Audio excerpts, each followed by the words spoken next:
إن الحمد لله نحمده ونستعينه ونستغفره ونؤمن به ونتوكل عليه ونعوذ بالله من شرور أنفسنا ومن سيئات أعمالنا من يهده الله فلا مضل له ومن يضلله فلا هادي له وأشهد أن لا إله إلا الله وأشهد أن محمدا عبده ورسوله أما بعد فأعوذ بالله السميع العليم من الشيطان الرجيم لو أنزلنا هذا القرآن على جبل لرأيته خاشعا متصدعا من خشية الله وتلك الأمثال نضربها للناس لعلهم يتفكرون۔ تمام تعریفیں اللہ رب العزت کے لیے ہیں جو ہمارا خالق و مالک ہے، آسمانوں اور زمین کا پیدا کرنے والا اور کل کائنات کا تنہا پالنہار ہے، جو وحدہ لا شریک لہ ہے، مستوی عرش ہے، اپنے احکامات کو نازل فرماتا ہے، کسی کی مجال نہیں کہ اس سے انکار کر سکے، کسی کی مجال نہیں کہ اس سے سوال کر سکے اور وہ جس سے چاہے سوال کرے۔ تمام کے تمام مخلوقات اسی کی محتاج ہیں اور وہ کسی کا محتاج نہیں۔ وہی زندگی اور موت دینے والا ہے، الحی القیوم ہے، زندہ و جاوید ہے، عزتیں، بلندیاں اور رفعتیں عطا کرنے والا ہے، اور وہی ذلتوں کے فیصلے کرنے والا ہے۔ لا راد لقضائہ الا ہو، اس کے فیصلوں کو ٹالنے والا خود اس کے علاوہ دوسرا کوئی نہیں ہے، کسی کی مجال نہیں ہے کہ اس کے حضور میں اپنے لب کھول سکے سوائے یہ کہ وہ جس کو اجازت دے۔ اللہ کی حمد و ثنا کے بعد درود اور سلام ہو حضرت محمد مصطفیٰ صلی اللہ علیہ وسلم پر، جو خاتم النبیین ہیں، سید الاولین والآخرین ہیں۔ آپ کی ذات پر اللہ نے شریعت کو مکمل فرما دیا۔ اللہ نے فرمایا الیوم اکملت لکم دینکم، آج کے دن میں نے تمہارا دین مکمل کر دیا۔ واتممت علیکم نعمتی، اور اپنی نعمت تم پر تمام کر دی۔ ورضیت لکم الاسلام دینا، اور میں دین اسلام سے راضی ہو گیا اور خوش ہو گیا۔ اللہ نے دوسری جگہ پر ارشاد فرمایا وَمَن يَبْتَغِي غَيْرَ الْإِسْلَامِ دِينًا فَلَن يُقْبَلَ مِنْهُ، اب اگر کوئی دین اسلام کو چھوڑ کر کوئی اور طریقہ اختیار کرے گا تو وہ ہرگز قابل قبول نہ ہوگا، وَهُوَ فِي الْآخِرَةِ مِنَ الْخَاسِرِينَ، اور آخرت میں وہ خسارہ اٹھانے والوں میں سے ہوگا۔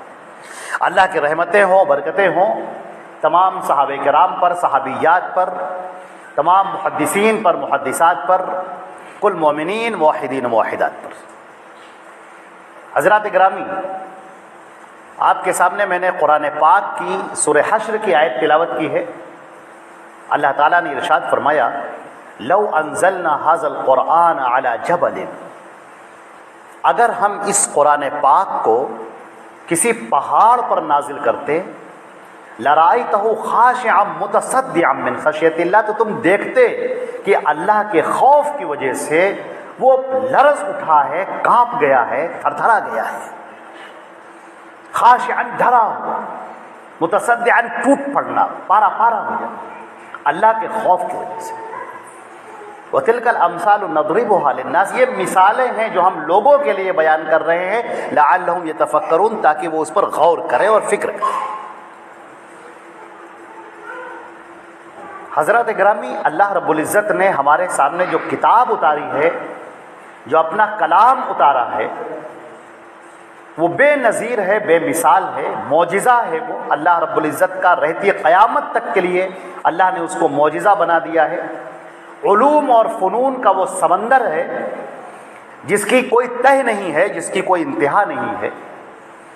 جو قرآن پاک سے جڑا وہ بلندیاں پا گیا، جس نے اس کو چھوڑ دیا وہ ذلتوں میں گم ہو گیا۔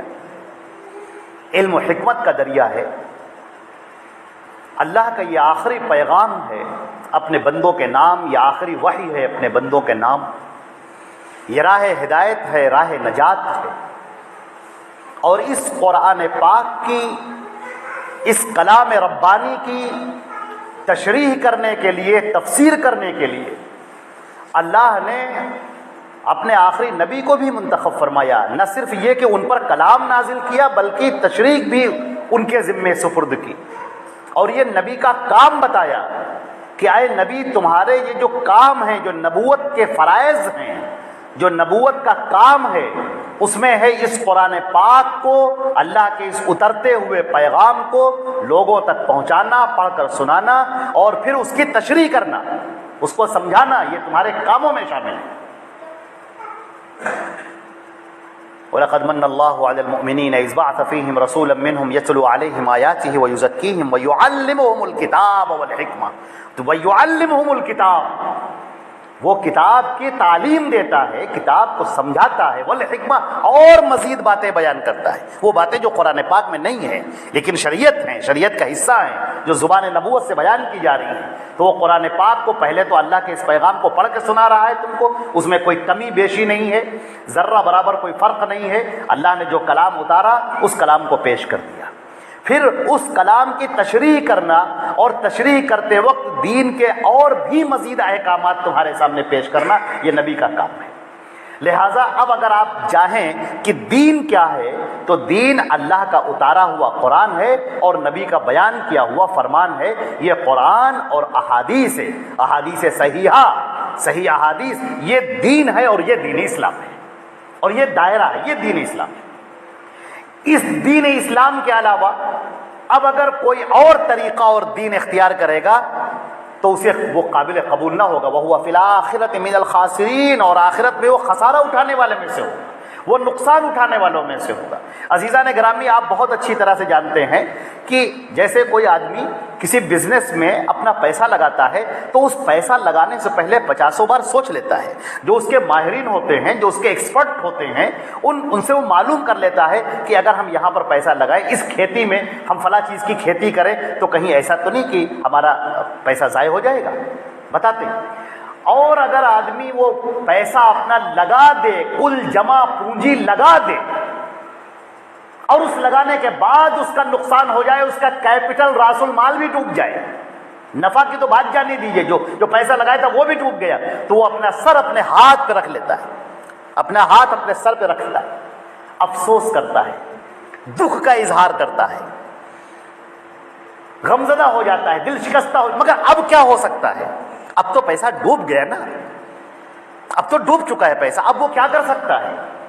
اللہ نے یہ صورتحال کھینچی ہے تمام ذی عقل انسانوں کے سامنے کہ اے عقل مندو، اے دنیا کے معاملے میں بڑی عقل مندی کا مظاہرہ کرنے والوں اور انتہائی باریک سے باریک چیزوں کو نوٹ کرنے والوں، اس بات پر تم غور کیوں نہیں کرتے کہ ہم نے تمہارے لیے جو دین نازل کیا ہے اس دین کو چھوڑ کر اگر تم اپنے بنائے ہوئے طور طریقے، رسم و رواج اور اپنی بنائی ہوئی چیزوں کو تم اپناتے ہو دین کے نام پر، تو تم آخرت میں خسارہ اٹھانے والوں میں سے ہوگے۔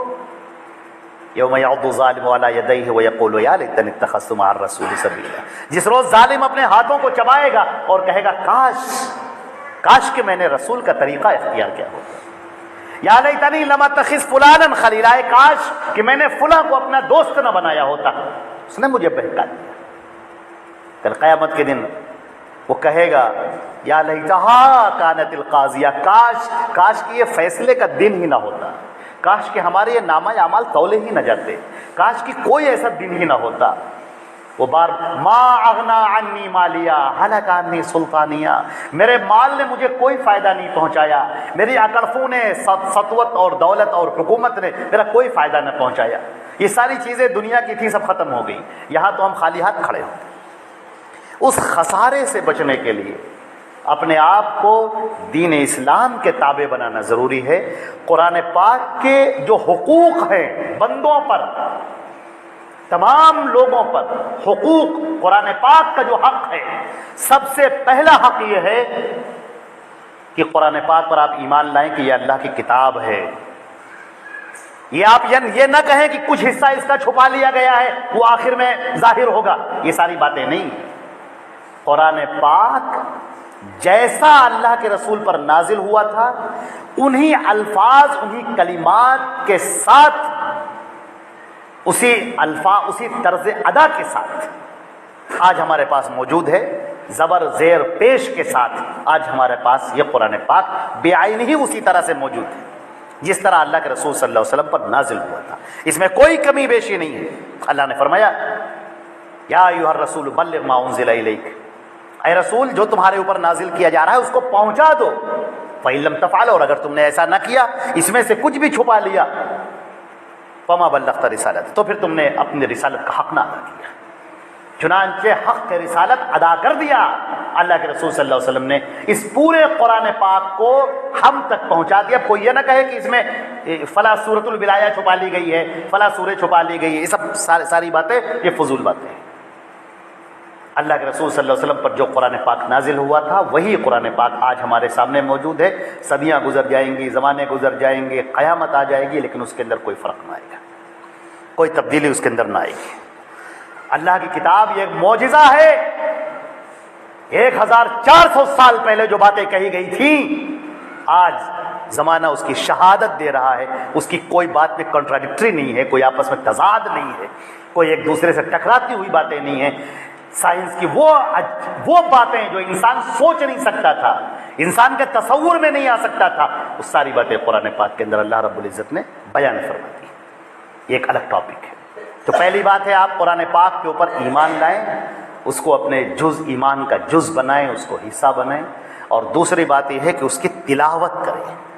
تلاوت کرنا قرآن پاک میں فرمایا گیا سورہ عنکبوت میں، اتل ما اوحی الیک من الکتاب، اے نبی تم تلاوت کرو، پڑھو جو تمہارے اوپر یہ قرآن نازل کیا جا رہا ہے۔ حدیث شریف کے اندر آتا ہے، انسانوں کی تخلیق سے 50,000 سال پہلے اللہ رب العزت نے سورہ طٰہٰ لکھوائی، قلم سے کہا لکھ، اور لوح محفوظ پر وہ لکھی گئی سورہ طٰہٰ۔ تو جو سورہ طٰہٰ لکھی جا رہی تھی تو فرشتے کہنے لگے کہ اے میرے پروردگار، وہ کون سی امت ہوگی جو یہ تیرا یہ کلام پڑھے گی، اتنا عظیم کلام۔ اللہ اکبر۔ ہمیں اپنے آپ پر اللہ کا شکر ادا کرنا چاہیے کہ اے معبود برحق، اے بار الہ، تو نے ہمیں امت محمدیہ میں پیدا فرمایا، اور یہ قرآن پاک جس کے لیے فرشتے رشک کرتے ہیں، وہ تو نے ہمیں پڑھنے کی توفیق عطا فرمائی کہ آج ہم قرآن پاک کی تلاوت کر رہے ہیں۔ یہ اللہ کا کلام جو ہماری زبان سے ادا ہو رہا ہے، یہ عاجز ناتواں انسان، کمزور انسان، اور اس قرآن پاک کی تلاوت کر رہا ہے۔ تم نے اس کو سمجھا نہیں، تم نے جانا نہیں کہ کون سی امانت تم نے اپنے ہاتھوں میں اٹھا رکھی ہے، کون سے الفاظ تم اپنی زبان سے ادا کر رہے ہو۔ لو انزلنا هذا القرآن على جبل، اگر یہ قرآن پاک کسی پہاڑ پر نازل ہوتا تو تم دیکھتے کہ پہاڑ بھی ریختہ ہو جاتا، بالکل پارا پارا ہو جاتا۔ خشیت من اللہ، من خشیت اللہ، اللہ کے خوف سے۔ تمہیں اس کا احساس نہیں، تمہیں اپنی زبان سے وہ الفاظ ادا کرتے وقت تمہارے بدن پر کوئی کپ کپی طاری نہیں ہوتی، لیکن جو لوگ سمجھا کرتے تھے ان کے پورے بدن پر کپ کپی طاری ہو جایا کرتی تھی۔ نماز سے پڑھے اللہ کے سامنے کھڑے ہونے سے پہلے ان کا رنگ متغیر ہو جایا کرتا تھا، ہاتھ اور پیر تھر تھرانے لگتے تھے کہ اب اپنے معبود کے سامنے ہم کھڑے ہونے جا رہے ہیں۔ یہ صفوف ملائکہ کی صفوف کے مانند ہیں، اور اس کے بعد وہ ہم کلام پاک پڑھنے جا رہے ہیں، اللہ کا وہ کلام پڑھنے جا رہے ہیں جس کے لیے فرشتے رشک کرتے ہیں۔ کہیں اور نازل کر دیا جاتا ہے تو پہاڑ ریزہ ریزہ ہو جاتا ہے، اور ہم اپنی زبان سے اس کو ادا کر رہے ہیں، اور نہ معلوم کس فرشتے حاضر ہوتے ہیں جب ہم تلاوت کرتے ہیں۔ اور اللہ کے نبی صلی اللہ علیہ وسلم نے جو مژدہ سنایا ہے، جو خوشخبری سنائی ہے، وہ بہت عظیم ہے۔ فرمایا کہ اگر کوئی قرآن پاک کا ایک حرف پڑھتا ہے تو اسے 10 نیکیاں ملتی، ایک حرف کی بات ہے۔ اللہ کے نبی صلی اللہ علیہ وسلم فرماتا میں یہ نہیں کہتا کہ الف لام میم ایک حرف ہے، نہیں، الف حرف و لام حرف و میم حرف۔ الف اور لام اور میم یہ جو آپ نے ادا کیا، قل هو اللہ آپ نے کہا تو کاف اور لام یہ قل یہ دو الگ ہو گئے۔ کتنی عظیم نیکیاں ہیں کہ آدمی پڑھتا جائے قرآن پاک۔ اللہ کے فرشتوں کی معیت اسے نصیب ہو گئی، اللہ کی رحمتیں اس کے اوپر برس رہی ہیں، اور بندہ اپنے رب سے تعلق اپنا جوڑے ہوئے ہیں، مضبوط کیے ہوئے۔ اللہ رب العزت اسے اپنے سے عمدہ لوگوں کے پاس، اپنے جو پاس جو لوگ ہیں فرشتے، ان میں اس انسان سے بہتر اور عمدہ لوگوں میں اس کا تذکرہ کر رہا ہے، یعنی فرشتوں میں۔ اللہ جل جلالہ جل شانہ خلاق عالم کا یہ کرم ہے، یہ احسان ہے اس عزیز متعال کا کہ ایک انسان اس قرآن پاک کی تلاوت کرے. قرآن پاک کا یہ حق ہے کہ اس کی تلاوت کی جائے، پڑھا جائے، بار بار پڑھا جائے، دہرایا جائے، بار بار دہرایا جائے، بار بار پڑھا جائے. عزیزان محترم، یہ قرآن پاک کا پہلا حق ہے. قرآن پاک کا دوسرا حق یہ ہے کہ اس کی آیات اور معانی پر غور کیا جائے. قرآن پاک کی آیات اور معانی پر غور کیا جائے. یہ قرآن پاک زندگیوں کو تبدیل کرنے کے لیے ہے، اور اللہ کی قسم اس قرآن پاک نے وہ معجزات دکھائے ہیں جو کوئی سوچ نہیں سکتا. عرب کی وہ بدو قوم، اونٹوں کے چرانے والے اور بکریوں کے چرانے والوں کو قیصر اور کسریٰ کا تخت اور تاج عطا کر دیا. ان کے ذہن میں، ان کے فکر میں، ان کے دلوں کے اندر تبدیلی آ گئی. لوگ کہنے لگے ان کو دیکھ کر، یہ کون لوگ ہیں جو اس روئے زمین پر رہ رہے ہیں؟ یہ لگتا ہی نہیں ہے کہ انسان ہے. ان کا کردار، ان کا عمل نیکیوں سے بھرا ہوا ہے. ایسا لگتا ہے یہ برائیاں جانتے ہی نہیں، ایسا لگتا ہے یہ گناہ کے کام جانتے ہی نہیں. ہر وقت اللہ کی فکر میں ڈوبے ہوئے ہیں. ایک ایک کام کرنے سے پہلے انہیں یہ فکر ہے کہ میرا رب کہیں ناراض نہ ہو جائے. انہیں اس بات کی فکر ہے میرا یہ عمل کہیں اللہ کے نبی صلی اللہ علیہ وسلم کے طریقے کے خلاف تو نہیں ہے، کہیں ایسا تو نہیں کہ مسجد میں ہم نے جو پیر رکھا ہے وہ داہنا پیر رکھا ہے کہ بایاں پیر رکھا ہے. انہیں اس بات کی فکر ہے کہ ہم جب ٹوائلٹ سے، بیت الخلاء سے نکل رہے ہیں، حمام سے نکل رہے ہیں، تو ہمارا کون سا پیر باہر آ رہا ہے. یہ فکر ہے ان کو. وہ اس کو عادتاً نہیں کر رہے ہیں، ارتجالاً نہیں کر رہے ہیں، وہ سوچ کر رہے ہیں، ڈیلیبریٹلی کر رہے ہیں، سوچ کر پوری فکر کے ساتھ کر رہے ہیں کہ ہماری زندگی میں ہمارے پیارے رسول صلی اللہ علیہ وسلم کی سنتیں کتنی ہیں اور کتنی نہیں ہیں. ہم کہاں کہاں سنتوں کے خلاف جا رہے ہیں، یہ ان کو فکر ہے. یہ ایسے فکر ہے جیسے آپ کو فکر ہوتی ہے کہ کیسے رزق حاصل کیا جائے، کیسے کمایا جائے، کیسے بچے کی تعلیم کی جائے، کیسے تربیت کی جائے، کسی پارٹی میں جانا ہے تو کیا کپڑے پہنے جائیں، کیسے جایا جائے. جیسے ہم فکر کرتے ہیں کہیں سفر کرنا ہوتا ہے تو اس سے پہلے ہم ٹکٹ کی فکر کرتے ہیں، زاد راہ کی فکر کرتے ہیں، پیسوں کی ہم فکر کرتے ہیں. فکر کرنے کا مطلب ہے کہ آپ اس کے اوپر سوچ رہے ہیں اور اس کو کچھ اس کے لیے آپ پلاننگ کر رہے ہیں، کچھ آپ کر رہے ہیں. قرآن پاک نے دعوت دی ہے، باقاعدہ الفاظ کہے ہیں کہ یہ قرآن پاک ہم نے اس لیے اتارا لیدبروا آیاتہ، تاکہ لوگ اس کی آیات پر غور کریں. اور اللہ نے فرمایا وَلَقَدْ يَسَّرْنَا الْقُرْآنَ لِلذِّكْرِ، ہم نے نصیحت حاصل کرنے کے لیے اس قرآن پاک کو آسان کر دیا ہے.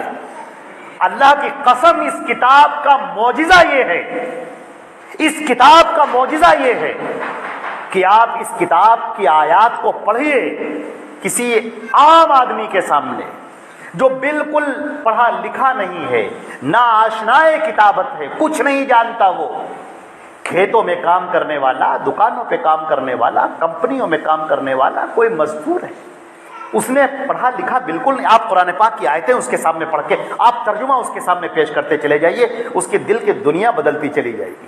اور یقین کیجئے کہ جس طرح وہ اس سے فائدہ اٹھا رہا ہے، یہ معجزہ ہے قرآن پاک کا کہ اتنا ہی کوئی بڑا دانشور، بڑا چیمپئن، بڑا انٹلیکچوئل، جو بڑا ذہین فتین ترین شخص ہو، وہ بھی اسی طرح سے فائدہ اٹھاتا ہے. میں آپ کو ایک مثال دیتا ہوں. محمد اسد جو سابق لیڈ پولس ہیں، جنہوں نے کتاب لکھی روڈ ٹو مکہ، جس کا اردو ترجمہ طوفان سے ساحل تک لکھا ہے کسی محمد الحسنی صاحب نے، اور ہندی میں بھی کوثر یزدانی صاحب نے اس کا ترجمہ کیا. اس کا نام ہے اورات تماجاگ اٹھی. یہ پہلے یہودی تھے، جرمن کے تھے، پھر اسلام قبول کیا. تو وہ جو انہوں نے واقعات لکھے ہیں، بڑا وہ چونکہ جرنلسٹ تھے لہٰذا ان کا مشاہدہ، بڑا آبزرویشن بہت گہرا ہے. انہوں نے اپنا ایک واقعہ لکھا ہے اسی کے اندر کہ ایک مرتبہ کی بات یہ ہے کہ میں ایک اپنے پروفیسر دوست سے ملنے کے لیے پہنچا، جو پروفیسر تھے اور افلاک کے ماہر تھے، یعنی جو آسمانوں کے اوپر جو سیارے ہیں، جو پلانٹ ہیں، اس کے ماہر تھے، اس پر ریسرچ کرتے تھے، غور خوض کرتے تھے. کہتے کہ میں نے ان کو دیکھا تو ان کا آفس تو بند تھا. میں نے دیکھا کہ بارش ہو رہی تھی اور وہ صاحب بغل میں چھتری دبائے ہوئے، پانی میں بھیگتے ہوئے، بالکل پریشان خیال چلے آ رہے تھے. مجھے دیکھا تو کہنے لگے تم یہاں کب سے کھڑے ہو؟ تو انہوں نے کہا کہ میں تو آپ کے انتظار میں کافی دیر سے کھڑا ہوں۔ انہوں نے میرا ہاتھ پکڑا اور کہنے لگے کہ کیا تمہیں ایک بات پتا ہے کہ جب میں دوربینوں سے ان سیاروں کو، پلانٹس کو دیکھتا ہوں اور جب یہ اپنے آربٹ میں چکر لگاتے ہوئے نظر آتے ہیں تو میرے پورے بدن کے رونگٹے کھڑے ہو جاتے ہیں۔ میں اس عظیم کہکشانی نظام کو دیکھ کر اپنے آپ پر قابو رکھ نہیں پاتا، خوف سے میرا پورا بدن لرز اٹھتا ہے۔ تو انہوں نے کہا کہ ارے یہ تو بالکل وہی بات ہے جو قرآن پاک میں لکھی ہوئی ہے، انما یخشی اللہ من عبادہ العلماء، کہ جو علماء ہیں، جو جانکار ہیں، ان کا پورا بدن کانپ جاتا ہے، لرز اٹھتے ہیں وہ۔ انہوں نے کہا نہیں، قرآن میں نہیں ہو سکتا۔ کہا نہیں قرآن پاک میں ہے۔ کہا ارے کیسے ہو سکتا ہے؟ محمد صاحب صلی اللہ علیہ وسلم، محمد صاحب تو بالکل الٹریٹ تھے، وہ تو پڑھے لکھے تھے ہی نہیں، امی تھے وہ، ان کو تو لکھنا پڑھنا نہیں آتا۔ ان کو کیا معلوم کہ کوئی جب آسمان میں کہکشانی نظام کو دیکھتا ہے تو اس کے پورے بدن کے رونگٹے کھڑے ہو، انہیں کیسے پتا ہوگا؟ انہوں نے کہا نہیں یہ ہے، میں آپ کو قرآن پاک میں لا کر دکھاتا ہوں۔ انہوں نے کہا مجھے فوراً لا کر دکھاؤ، میں تو خیالات میں ڈوبا ہوا ہوں، مجھے عجیب سی کیفیت میرے اوپر طاری ہے۔ محمد اسد صاحب نے ان کو وہ قرآن پاک کی آیت لا کر دکھائی اور کہا یہ، اس کو دیکھنے کے بعد محمد اسد صاحب کا کہنا یہ ہے کہ وہ اپنا سر پکڑ کر اسی آیت پر غور کرتے رہے، بیٹھے رہے، سوچتے رہے اور بار بار یہ کہتے رہے کہ یہ بات محمد کو کیسے معلوم ہو سکتی ہے، یہ تو پتہ ہو ہی نہیں سکتی۔ ظاہر سی بات ہے کہ جس زمانے میں لوگ چاند اور سورج کی پوجا کرتے ہیں، اس زمانے میں اللہ رب العزت یہ بتا رہے ہیں کہ یہ چاند اور سورج اور جتنے ان کے علاوہ سیارے ہیں، یہ سب کے سب اپنی جگہ پر آربٹ پر گھوم رہے ہیں، یہ کون بتا سکتا ہے؟ عزیزان محترم، یہ عظیم کتاب ہے، جو اس کے اوپر جتنا زیادہ غور کرے گا وہ اتنے ہی زیادہ اس کے ایمان میں اضافہ ہوگا، اس کی کیفیات بدلیں گی، اس کے اندر تقوی آئے گا، اس کا ذہن ایمان سے اور ایمان کی حلاوت سے اس کا دل بھر جائے گا، لبریز ہو جائے گا وہ۔ پھر آپ بستر پر لیٹیں گے اور آپ کو نیند نہیں آئے گی جب تک آپ اللہ کے سامنے کھڑے ہو کر عاجزی کے 2 سجدے نہ کر لیں، اس کے سامنے آپ سبحان ربی الاعلیٰ نہ کہہ لیں، اس وقت آپ کو چین نہیں آئے گا، آپ کی روح تڑپ جائے گی۔ جیسے بھوک اور پیاس کی حالت میں آدمی بلبلاتا ہے اور تلملاتا ہے اور پریشان رہتا ہے، اس طریقے سے کیفیت ہو جائے گی اگر آپ اپنے آپ کو اس قرآن پاک سے جوڑ لیں۔ آج ہماری قوم مردہ ہو چکی ہے، بالکل جیسے آپ یہ پنکھا کوئی آدمی خرید کر لائے، بڑا اچھا پنکھا ہے، کسی اچھی کمپنی کا پنکھا ہے، اور پنکھا لا کر یہاں پر رکھ دیا جائے اور گرمی ہو رہی ہے، لوگوں کے پسینے بہ رہے ہیں، پسینے میں لوگ ڈوبے ہوئے ہیں اور بار بار یہی کہہ رہے ہیں پنکھا بڑا اچھا ہے، کمپنی بڑی اچھی ہے، لیکن کوئی یہ نہیں کر رہا ہے کہ اس ساکٹ کو اٹھائے، اس کو اٹھائے، تار کو، وائر کو اٹھائے اور اس ساکٹ میں جا کر لگا دے، اس پلگ میں جا کر، اس کو پلگ کو ساکٹ میں جا کر لگا دے، پنکھا چلنے لگے گا۔ یہ ہمارا دل خالی ہے، اس کے اندر اہوا ہیں، اس کے اندر خواہشات ہیں، اس کے اندر گناہ ہیں، سیاہ کاریاں ہیں، غیبت ہے، بدزنی ہے، دوسروں کا غیر محاسبہ ہے، نہ معلوم کس قدر اس کے اندر خیانتیں اور گناہ اور جراثیم گناہ کے بھرے ہوئے۔ اس کو پاک کرنے کی ضرورت ہے، اور اس کو پاک کرنے کا صرف ایک طریقہ یہ ہے کہ آپ اپنے آپ کو قرآن پاک سے جوڑ لیجیے۔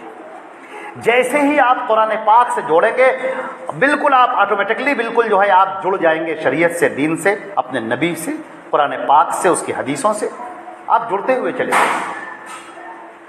آج ہمارے پاس کتنے افسوس کی بات ہے کہ اتنی عظیم کتاب جس کے اوپر بڑے بڑے سائنسداں، بڑے بڑے غور کرنے والے اس پر غور کرتے رہے، زندگیاں جن کی پلٹ گئیں اس کتاب کو پڑھ کر۔ افسوس یہ ہے کہ یہ کتاب ہماری زندگی میں کوئی تبدیلی نہیں لا رہی، ہماری زندگی جیسے تھی ویسے ہی بہ رہی۔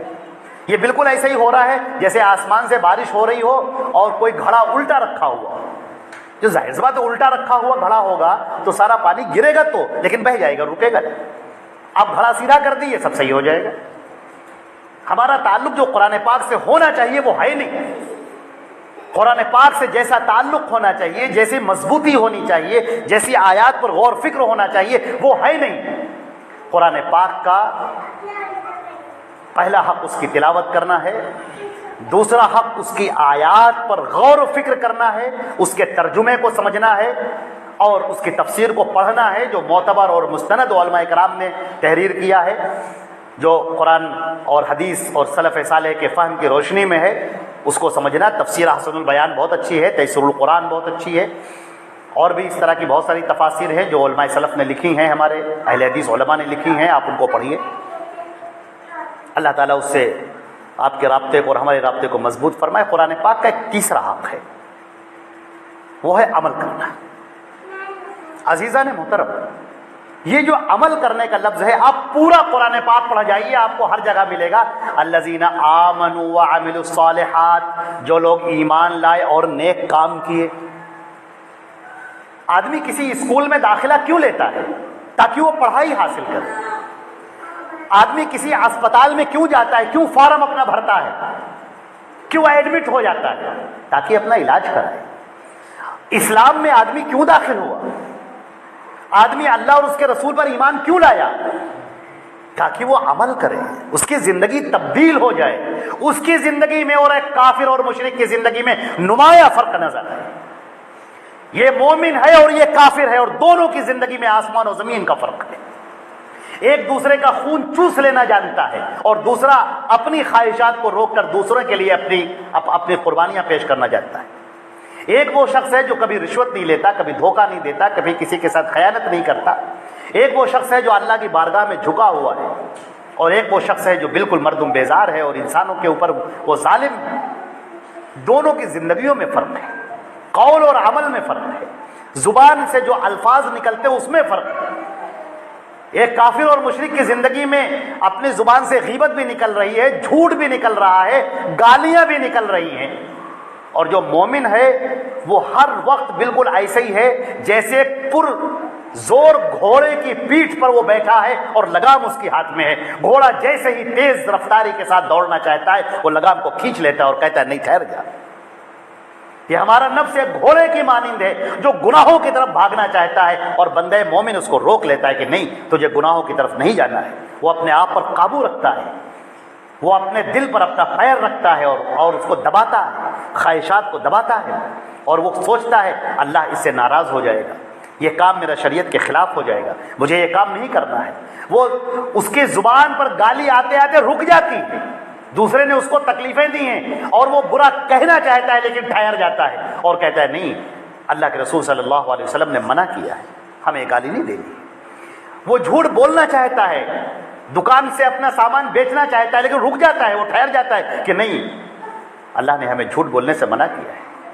وہ جھوٹی قسم کھا کر اپنے سامان کو بیچنا چاہتا ہے جیسے دوسرے لوگ بیچ رہے ہیں، لیکن وہ ٹھہر جاتا ہے کہ نہیں، اللہ نے منع کیا ہے کہ جو بھی شخص جھوٹا مال بیچے، جھوٹی قسم کھا کر، اس کے اندر برکت مٹا دی جاتی ہے، ختم ہو جاتی ہے۔ رشتہ دار اس کو پریشان کر رہے ہیں، ستا رہے ہیں، وہ چاہتا ہے، وہ بھی چاہتا ہے کہ ان کو ویسا ہی جواب دے، اینٹ کا جواب پتھر سے دے، لیکن وہ ٹھہر جاتا ہے، وہ کہتا ہے نہیں، اللہ نے یہ کہا ہے کہ اللہ کے لیے جو رشتہ داری کو جوڑتا ہے تو اس کی عمر میں بھی برکت دی جاتی ہے، اس کے رزق میں بھی برکت دی جاتی ہے۔ حدیث شریف کے یہ الفاظ ہیں، جو یہ چاہتا ہو کہ اس کی عمر میں برکت دی جائے اور اس کے رزق میں وسعت دی جائے، فلیصل رحمہ، تو اسے چاہیے اپنے رشتہ داروں کا پاس و خیال رکھے۔ کہ ایک بندے مومن کی زندگی میں اور ایک بندے کافر کی زندگی میں زمین و آسمان کا فرق ہے۔ انا ہدیناہ النجدین، ہم نے دونوں راستے کھول دیے ہیں، اما شاکرا و اما کفورا، چاہے وہ بندے شکر گزار بندے مومن بن جائے یا چاہے وہ نافرمان بندہ بن جائے، اللہ نے ان دونوں راستے کھول دیے ہیں۔ قرآن پاک کا چوتھا حق یہ ہے کہ ہم اس قرآن کی تعلیم کو، جسے ہم نے ابھی آپ کے سامنے کہا قرآن اور حدیث، اس تعلیم کو دوسروں تک پہنچائیں، اس لیے کہ اگر آپ حق نہیں پہنچائیں گے تو باطل دندناتا ہوا پھرے گا۔ جس جگہ پر انسان اس کی فکر نہ کرے، آپ کی کوئی زمین پڑی ہو، آپ فکر نہ کیے تو وہاں پر گھاس پھوس اگ آتی ہیں، اپنے آپ نکل آتی ہیں، لیکن اگر آپ اس کی فکر کریں گے، اس کو برابر صاف ستھرا رکھیں گے تو وہاں پر کوئی اس طرح کی چیز نہیں آئے گی۔ اسی طریقے سے یہ سماج، یہ معاشرہ جہاں پر نامعلوم شیاطین الانس والجن، انسان اور جنات دونوں کے جو شیاطین ہیں وہ لگے ہوئے ہیں کہ نبی کریم صلی اللہ علیہ وسلم کی لائی ہوئی تعلیمات کو مٹا دیا جائے، اسے ختم کر دیا جائے، اس کی جگہ پر جہالت رکھی جائے، کفر رکھا جائے، شرک رکھا جائے، بدعات رکھی جائیں، خرافات رکھی جائیں، جاہلی رسم و رواج رکھے جائیں، وہ چاہتے یہ ہیں اور اس کے لیے کوشاں۔ اور بندہ موحد، بندہ مومن سو رہا ہے، وہ لیٹا ہوا ہے، اس کو کوئی فکر نہیں کہ اس کے گھر میں کیا ہو رہا ہے، اس کے باہر کیا ہو رہا ہے، سڑکوں پر کیا ہو رہا ہے، اس کے دوستوں میں کیا ہو رہا ہے، اس کے معاشرے میں کیا ہو رہا ہے، وہ قرآن پاک کی ایک آیت کا ترجمہ نہیں بتا سکتا، وہ کوئی حدیث نہیں بتا سکتا، وہ کوئی اس کے سامنے پیش نہیں کر سکتا کہ تمہارا یہ عمل شریعت کے خلاف ہے۔ کیا تمہیں پتا ہے کہ اللہ کے رسول صلی اللہ علیہ وسلم نے اس بات سے منع کیا ہے؟ کیا تمہیں معلوم ہے یہ جو تم اپنا پینٹ یا اپنا پیجامہ یا اپنی جینس ٹخنوں سے نیچے رکھے ہوئے ہو، اللہ کے رسول نے اس پر وعید فرمائی ہے، یہ ٹخنے جلائے جائیں گے قیامت کے دن؟ کیا تمہیں پتا ہے؟ یہ بتانا اس کا کام ہے۔ اس قرآن کی تعلیم کو، قرآن اور حدیث کی تعلیم کو، اس کو پہنچانا دوسرے تک یہ ہمارے فرض ہے۔ اللہ کے نبی صلی اللہ علیہ وسلم جب اس دنیا سے رخصت ہو رہے تھے، جا رہے تھے، جو آپ نے آخری خطبہ دیا ہے اس کے اندر آپ نے بات ارشاد فرمائی ہے، آپ نے کہا ہے کہ میری طرف سے تمہیں اگر ایک آیت بھی معلوم ہے، بخاری شریف کی روایت ہے، اگر میری طرف سے تمہیں بلغوا عنی ولو آیا، میری طرف سے اگر تمہیں ایک بات بھی معلوم ہے، میری طرف سے یعنی اللہ کے رسول کی طرف سے، جو بات حقیقی ہو، صحیح حدیث پر مبنی ہو، اس بات کو تم دوسروں تک پہنچا دو۔ عزیزان گرامی، قرآن پاک کی یہ حقوق جو آپ کے سامنے ہم نے بیان کیے ہیں، اللہ تعالی ہماری اور آپ کی زندگی میں تبدیلیاں لائے، قرآن پاک سے جڑنے کی ہمیں توفیق عطا فرمائے۔ قرآن پاک کا پہلا حق ہم نے آپ کے سامنے بیان کیا، اس کی تلاوت کرنا، اور اس کے بعد اس کی آیات پر غور و فکر کرنا، اور اس کے سلسلے میں جو علماء اہل حدیث مفسرین ہیں ان کی کتاب کو، ان کی تفسیر کو پڑھنا۔ اپنی مرضی سے جو آدمی سمجھنے کی کوشش کرتا ہے وہ انتہائی گمراہی میں جا پڑتا ہے۔ میں اب تو وقت ہو گیا ہے، انشاءاللہ ہم اس کی ایک مثال دینا چاہ رہے تھے کہ گاڑی خریدنے کا حق ہر آدمی کو ہے، لیکن گاڑی چلانے کا حق اسی کو ہے جس کو گاڑی چلانا آتا ہو۔ اسی طریقے سے آپ قرآن کی آیت کا ترجمہ دوسرے تک پیش کر دیں، یہ آپ کو حق ہے۔ آپ حدیث کا ترجمہ دوسرے تک پیش کر دیں، یہ آپ کا حق ہے۔ لیکن آپ قرآن کی تفسیر کرنے بیٹھ جائیں، آپ حدیث کی تشریح کرنے بیٹھ جائیں، یہ حق آپ کو حاصل نہیں۔ یہ اسی وقت حاصل ہوگا جب آپ اس علم میں ڈوب چکے ہوں۔ اگر آپ اس لائق ہیں تو پھر آپ کوئی بات نہیں ہے۔ تو گاڑی ہر ہندوستانی خرید سکتا ہے، کوئی بھی خرید سکتا ہے، لیکن چلا وہی سکتا ہے روڈ پر جو اس کو چلانا جانتا ہو۔ تو آپ قرآن پاک کی آیتوں کو دوسرے تک پہنچائیں، اس کا ترجمہ بالکل ٹھیک ہے۔ حدیث ہے، حدیث کو دوسرے تک پہنچائیں، یہ بھی ٹھیک ہے، لیکن حدیث کی شرح کرنا، اس کے استنباط کرنا، اس سے مسائل نکالنا، قرآن پاک کی آیت کی تفسیر بیان کرنا، اس کے معنی مرتب کر کے صحیح معنی کو پیش کرنا کہ اس کے یہ معنی ہیں، یہ معنی بتانا، یہ چیز بتانا اسی وقت ہوگا جب آپ کے پاس علم ہے۔ اگر آپ کے پاس علم ہے، معلوم ہے آپ کو، تو سبحان اللہ آپ اس کو پیش کیجئے، اور اگر نہیں ہے تو پھر اناڑی آدمی گاڑی لے کر اگر آپ کو چلانا نہیں معلوم ہے تو سڑک کے اوپر مت نکلیے، ورنہ آپ کا بھی ایکسیڈنٹ ہو سکتا ہے اور 4 لوگ اور شہید ہو سکتے ہیں۔ لہذا اس سے بچے رہیے۔ تو یہ قرآن پاک کے حقوق میں سے ہے، عمل کرنا، دوسروں تک پہنچانا۔ اللہ تعالی ہم کو اور آپ کو عمل کرنے کی توفیق عطا فرمائے۔ وآخر دعوانا الحمدللہ رب العالمین۔ اقول قولی ھذا استغفر اللہ لی ولکم ولسائر المسلمین من کل ذنب فاستغفروہ انہ هو الغفور الرحیم۔